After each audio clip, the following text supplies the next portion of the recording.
കൃതിയതജ്ജണോം തകജോം തതിമിതിതാം തെയ്യത തൊകുതക തതിങ്ങണജം.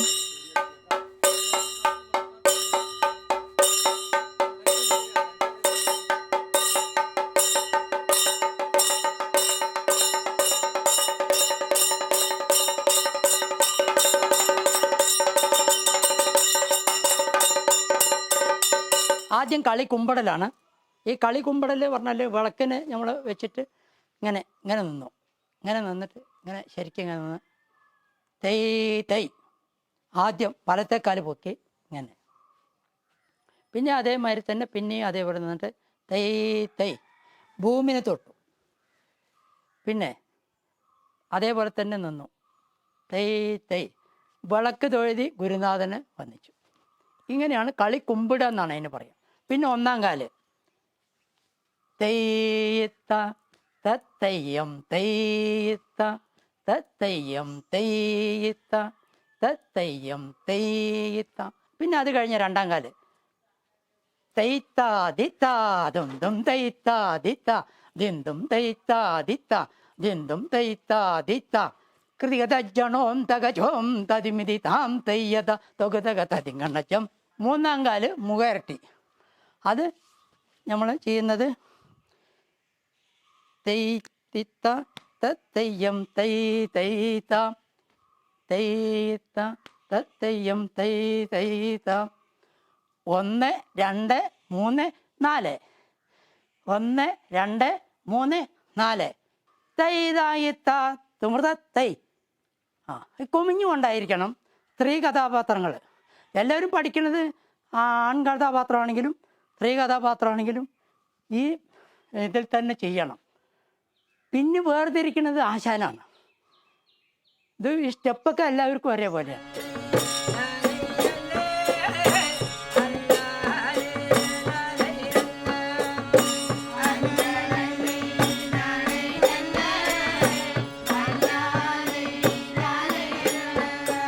തെയ്തം തെയ്ത തത്തൈതം തെയ്ത തത്തൈതം തെയ്ത. ഇങ്ങനെ കഴിഞ്ഞാൽ തജ്ജും തകത തരികട തജ്ജും തകത തരികട തജ്ജും തകത തരികട തജ്ജും തക. ഇങ്ങനെയാണ് തെയ്തം തെയ്ത എന്ന് പറഞ്ഞതിൻ്റെ കൂട്ടുകാലാണ് ഞാൻ ഇപ്പോൾ ചെയ്തത്.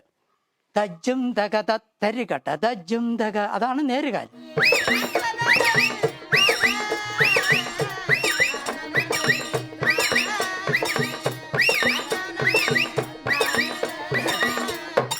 ഇതിലെല്ലാം വന്നു പോണത് ഇത് കഴിഞ്ഞു കഴിഞ്ഞാൽ മിസ്കാണ്. അത് ഈ ഒന്നാം കാലിനും രണ്ടാം കാലിനും കൂടെ ചേർത്തിട്ടാണ് ദിം ദിം ദക്കട്ട ദിം ദക്കട്ട ദിം ദിം ദക്കട്ട ദിം ദക്കട്ട ദിം ദിം ദക്കട്ട ദിം ദക്കട്ട ദിം ദിം ദക്കട്ട.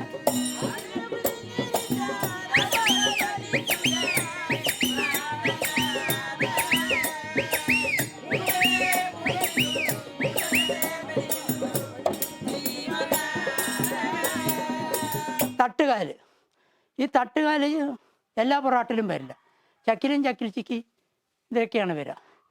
തീക്കിത്ത തീക്കിത്താക്ക തീക്കിത്ത തീക്കിത്താക്ക തീക്കിത്ത ഇതാക്ക തീക്കിത്ത തീക്കിത്താക്ക തീക്കിത്ത ഇതാക്ക തീക്കിത്ത തീക്കിത്താക്ക തീക്കിത്ത ഇതാക്ക തീക്കിത്ത തിത്ത. അതിൽ ആദ്യം പഠിക്കുമ്പോൾ തായിത്ത തത്തയ്യം താ താ താ തായിത്ത തത്തയ്യം താ താ താ തായിത്ത തത്തയ്യം താ താ താ ദാ ദിഗിത ദിഗിതക ഇതാ ദിഗിതക ദിഗിത ദിഗിതക ഇതാ ദിഗിത ദിഗിത ദിത്ത.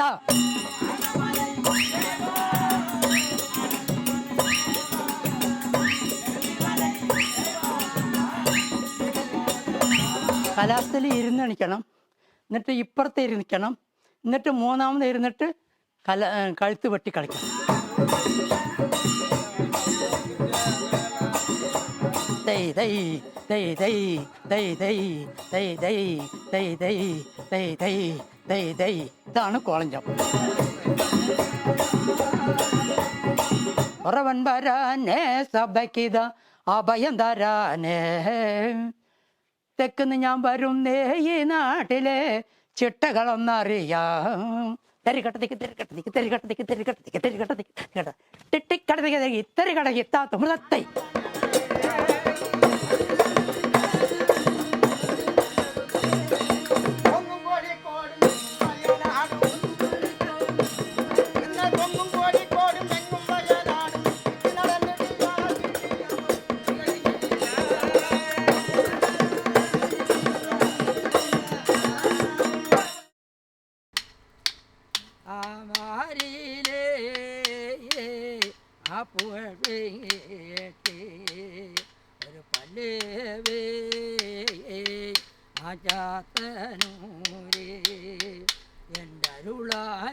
ഈ കയ്യലക് കൂട്ടിയിട്ടാണ് അത്രേ പൊറാട്ട് കളിച്ചിട്ടുണ്ടായത്. വെറും കയ്യലക്, വേറെ ഒരു ഉപകരണമൊന്നുമില്ല. പിന്നെ എന്തൊക്കെയോ പിന്നെ ഈ ടിന്ന് പോലെ എന്തൊക്കെയോ സാധനങ്ങളിലൊക്കെ തല്ലി ചത്തപ്പെടുത്തി കളിച്ചു എന്നാണ് പൂർവികന്മാർ പറഞ്ഞു വരുന്നത്. പക്ഷേ പിന്നീട് ചെണ്ടയും താളവുമായി ഇതുപയോഗിച്ച് അവരതിന് പാട്ടും നൃത്തങ്ങൾ.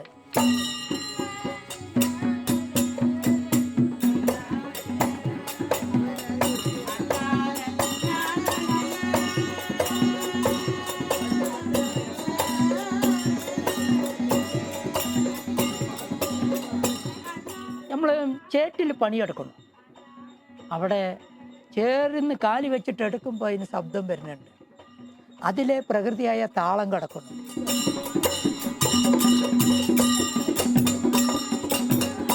പൊതുവെ പൊറാട്ടുകളിലെ പാട്ടുകൾ താളബദ്ധമാണ്. ലയത്തേക്കാൾ കൂടുതൽ താളത്തിനാണ്. കാരണം സവിശേഷമായ ചില കാൽച്ചുവടുകൾ ആണ് പൊറാട്ടിൻ്റെ താളം എന്ന് പറഞ്ഞത്. ഈ താളത്തിനനുസരിച്ചിട്ടാണ് പൊറാട്ടുകളിലെ പാട്ടുകൾ ചിട്ടപ്പെടുത്തിയിരിക്കുന്നത്.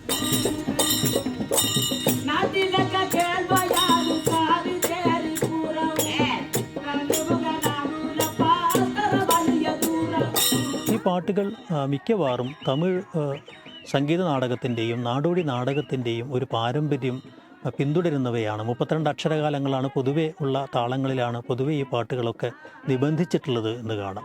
ഓരോ അവതരണവും ഒരു വിരുത്തത്തിൽ നിന്ന് തുടങ്ങി പിന്നെ വരവ് ഗാനത്തിലേക്ക് എത്തി, വരവ് ഗാനത്തിൻ്റെ അവസാന വരികൾ കഥാപാത്രങ്ങൾ പാടിക്കൊണ്ട് അരങ്ങത്തേക്ക് വരുന്ന രീതിയിലാണ്. പലപ്പോഴും ഉച്ചസ്ഥായിയിൽ തുടങ്ങുക എന്നതാണ്.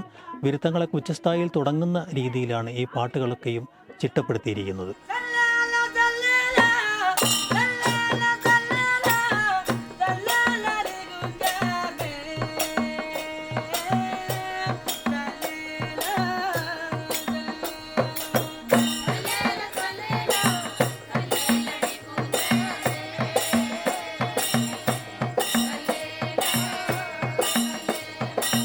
ഇവർ പുരാണങ്ങൾ എങ്ങനെ പഠിച്ചു, എങ്ങനെയാണ് അതാണ് കൈവല്യം അടക്കം ഈ പൊറാട്ടിൽ പറയുന്നുണ്ട്. ഇതൊക്കെ പാടുന്നതും പറയുന്നതും കേട്ടാൽ അതിശയിച്ചു പോകും. കാരണം പച്ച മലയാളത്തിൽ ഉടൽക്കൂറ് തത്വങ്ങളും കൈവല്യങ്ങളും ഭാരതം, രാമായണം ഇതൊക്കെ ഇപ്പോൾ ഈ പൊറാട്ടിൽ വന്നു പോയിക്കൊണ്ടിരിക്കുന്നുണ്ട്. അതിൻ്റെ ഓരോ പൊറാട്ടിനെ കുറിച്ച് ഞാൻ പറയാം.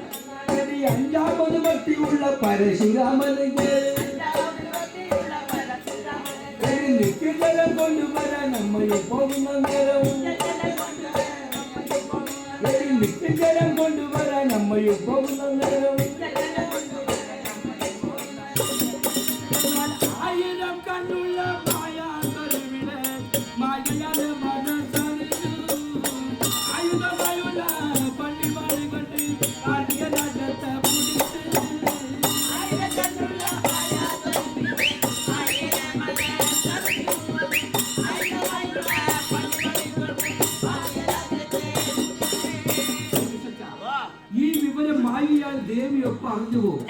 ആയുധമായുള്ള പള്ളിവാളെടുത്ത് പാണ്ഡ്യ രാജ്യത്തെയും പ്രജകളെയും രാജാക്കന്മാരെയും ഒക്കെ കൊന്നു മുടിച്ചു. പലപ്പോഴും നമ്മുടെ കർണാടക സംഗീതത്തിലെ പല രാഗങ്ങളുമായിട്ട് ഈ പറയുന്ന പാട്ടുകൾക്ക് വലിയ ബന്ധം നമുക്ക് കാണാൻ കഴിയും. അതോടൊപ്പം തന്നെ മാപ്പിള പൊറാട്ടുകൾ പോലുള്ള പല പൊറാട്ടുകളിലും ജനപ്രിയ ഗാനങ്ങളുടെ അതുപോലെ ഇശലുകളുടെയും ഒക്കെ ഈണങ്ങൾ വളരെ സമർത്ഥമായിട്ട് ഇതിനകത്തേക്ക് അവർ പിൽക്കാലത്ത് സന്നിവേശിപ്പിച്ചിട്ടുണ്ട്.